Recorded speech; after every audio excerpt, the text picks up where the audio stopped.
It's how big? This wide, this tall. You fit all your clothes in there? Sure. What do you mean all your clothes? I need to see this. One small box for all your clothes? Average Europeans own much more, around 10,000 objects. Steffi and Philipp own much less. Their entire home is the size of a kid's bedroom. How many square meters? 14. Toby lives in a van. You love this, don't you? Couldn't be happier. Minimalism. What's it all about? What makes people give away all their stuff? And how does it feel? What's life like for young minimalists in Germany? I'm going to find out. So I'll be on the road for 36 hours and I'm still taking over 40 objects with me. Gegenständen, die ich mitnehmen werde. Here's my pajamas, fresh underwear, water, a diary, a wallet, a notebook, my equipment, a calculator, some makeup, and the cat stays here. Die Katze bleibt hier. So that's 40 items for 36 hours. I need more than one thing an hour on average, and I'm traveling light. Normally, I'm surrounded by all sorts of stuff, so I've got everything I need should I actually need it. Would I get rid of it just because it's not completely necessary? I'll be meeting people who have. They've downsized radically. My first stop, Minimalism in Bavaria. Here, I'll be staying the night in a tiny house. Let's go. Ja? Na, dann gehen wir mal gucken. Let's see if I can find them. Steffi and Philipp must live here somewhere. Wohnen. Von da? Hier This way. It's a big plot of land, but their home is tiny, and that's how they like it. Hallo. Hi, I'm Johanna Maria. I'm Steffi. I'm Philipp. Hi, nice to meet you. This is my sister. Hi, I'm Lena. Lena. And this is Lexi. Ja, schön, dass wir uns treffen. Nice to meet you. And that's the tiny house. There's 3 of them here. It's no joke. These houses are teeny tiny, 20 square meters, tops. Living room, bedroom, kitchen, bathroom, it's all here. This one is still being renovated. My first impression? I feel like I'm in a shoebox. How big is it? 14 square meters. Then 3 more over there and 1.5 there. There's room for a shower cubicle, a kitchen range, and a sofa. My apartment is 3 times the size, and I live alone. I couldn't imagine living here with my boyfriend. Not forever. I mean, for 2 weeks, maybe fine. You have to be very well organized. The tiny house movement began in the US and is all about going back to the basics. Philipp and Steffi firmly believe that less is more and even take it a step further. Here, on this former campsite, they're building Germany's very first tiny house community. They're planning to build 25 tiny houses in the next 3 years, which will provide a home for 50 people year-round. It sounds lovely, but I simply cannot picture it. Seriously, guys, you hardly have any stuff. Where do you keep all your things? We each have a box. One box for our clothes. Like this. Hä? It's that big? This tall, this wide. 7 underpants, t-shirts, 2 sweaters, 2 pairs of pants. Don't forget, we actually use all our clothes. This is Steffi's box. Wow. Most people in Europe have countless items. These guys have a box. And they built their tiny house. I repeat, built it. Are these stairs? Tell me they're stairs. It's a shelf unit, stairs, It's stairs! and dividing wall, all in one. Awesome! You can go up, that's the chill-out zone. So cool! I must admit, I'm impressed. I love cozy nooks, and this tiny house totally feels like a proper home. The kitchen is 2 meters 60. We've never had a bigger one. Apart from the kitchen, Philipp and his girlfriend built everything themselves. What can I say? It's incredible. This is 1.4 square meters? That's 1.4 square meters. This tiny house is their pride and joy, and for now, it's their only source of income. They have to rent it out. This is where I sleep. I can't wait. They put all their dedication into bringing this project to life, and all their money. The house costs 30,000 euros, and developing the community is time-consuming. Steffi and Philipp work around the clock to make their dreams come true. Two idealists wanting to live a simple, sustainable life. I'm not sure I could. You can share lots of things that you don't need to own yourself, like a washing machine. It uses up an entire square meter. That's a lot of space, if you've only got 16. So we share a laundry room. We're creating a library. Nobody needs to give anything up. We can share it all and save space. You're doing this to make the world a better place, huh?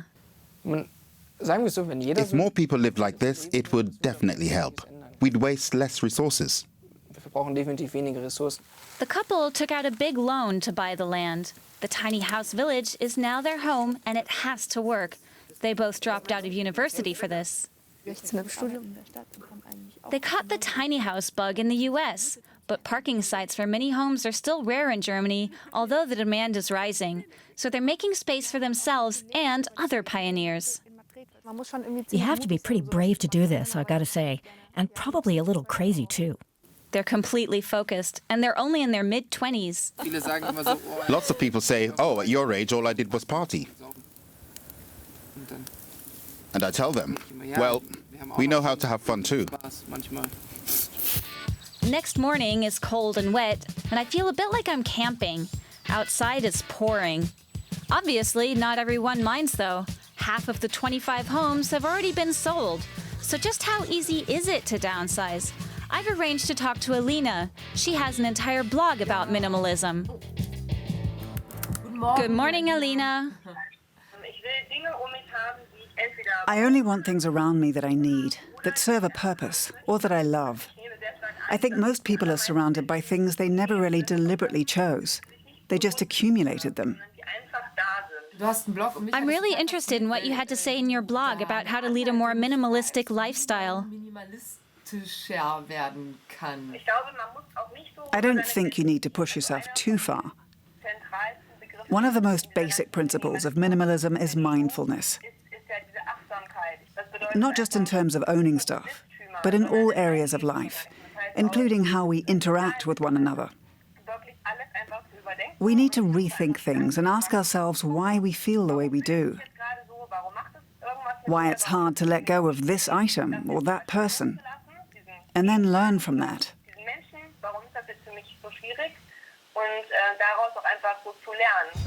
Treating objects like mental baggage.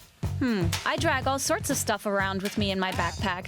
Some things I hang on to for sentimental reasons, others just out of habit. And yes, some things are dead weight. I'd still like to get a third opinion on minimalism, though. So I'm off to Leipzig.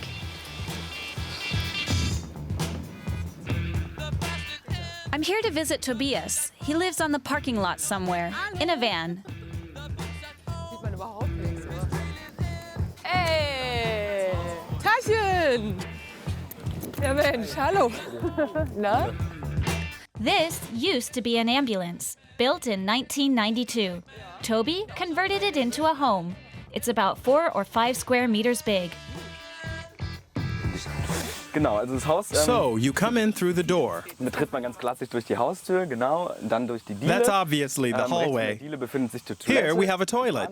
It's camouflaged. Doesn't look like a toilet, but that's what it is. Toilette drin. Show me. I've never met anyone so excited to see this toilet. Diese Toilette zu sehen, aber Do you actually use it? ist eher so ein Notfall. It's more like an emergency toilet, but it's good to know it's there. Zu wissen, dass man eine Toilette hat. Nach Toilette und Diele kommst du dann hier. So now in here's the die kitchen and gas stove. Küchenzeile mit 3 Flammen Gasherd. Sink. Waschbecken, There's a 50-liter water tank. I do the washing up here. Spülmaschine bin dann meistens ich in der Kombination. This is a little gas fridge. Before downsizing, Toby shared an apartment with several roommates. When he left, he sold everything that wouldn't fit into this van. Ja, man entdeckt ganz viele kleine Tricks. You discover all kinds of tricks. Someone showed me a better way to wash my dishes. 2 spray bottles, one with soapy water and one with plain water. You spray your dirty dishes and let them soak. Then spray them again with water, wipe and dry them. Saves tons of water. And your tank lasts longer. Next to the kitchen is where I work, eat, and do anything else that requires a table. Toby's monthly living expenses are less than 600 euros. Over here is my wardrobe. But he says it's not a very cheap way of living. Things can get really expensive if he ever needs to take the van to the garage. It's also his source of income. In the summer, he drives to festivals and sells hammocks. Of course, he's got Wi-Fi, solar panels, and a longboard. At bedtime, I just need to do this. I'll add a few pillows. The van gives Toby complete autonomy. He travels wherever and whenever he wants. It's been 22,000 kilometers so far. What he loves most is never having to plan. Here's the pull-out bed. Do you ever want kids? Sure, 2 or 3 little rascals until they have to go to school. I can't see it doing any harm. It would be a good experience. You're really into this, huh? Rarely have I been happier. That's wonderful. What kind of happiness do you mean? Is it like personal freedom? All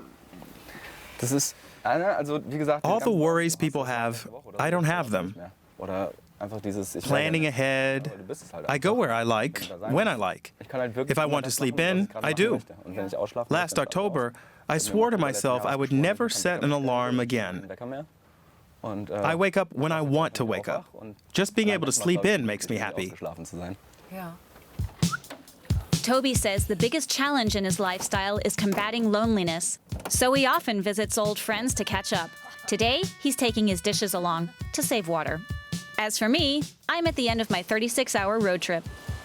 This minimalism, it means different things to different people. But what everybody I've just met all have in common is that they question what really matters in life. And they're putting all these ideas into practice, shedding anything that doesn't make them truly happy. It's pretty impressive, and it's made me think about how I might downsize a bit myself. I'll have to think about it, but right now, me and my backpack, we're out of here.